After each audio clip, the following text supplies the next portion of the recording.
Fake periods in the PCOS and biological clock.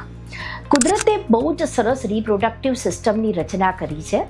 જેવું મેનાર્કી two menopause થાય એટલે ઓવરીમાં લગભગ 500 જેટલા ઓવરી રિલીઝ કરી એને મેચ્યોર કરી અને મેનાર્કી ટુ મેનોપોઝ પૂરું કરે છે.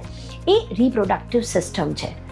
પણ PCOS એક એવો રોગ છે કે જે ઓવરીમાંથી રિલીઝ થતા એગને કે ઓવરીને કોઈ પણ પ્રકારનું નુકસાન ન કરતા જે ઓવમ રિલીઝ થાય છે એને પૂરો મેચ્યોર એટલે કે બગાડી નાખે છે. બગડેલા ઓવમના લીધે ક્વોન્ટિટી ગણાતી જાય છે પણ કામની નથી રહેતી. તો આ ઓવમને ટ્રીટ કરી ઓવમને મેચ્યોર કરવું ખૂબ જ જરૂરી છે. હોમિયોપેથી સાયન્સમાં શું થાય છે?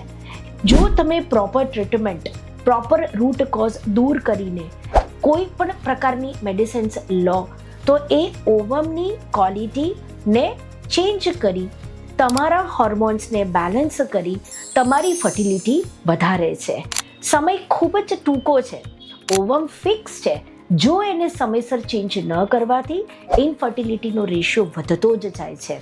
તો આજે જ કોન્ટેક્ટ કરો acute homeo clinic, PCOD PCOS wellness centre, doctor Sheetal Shah.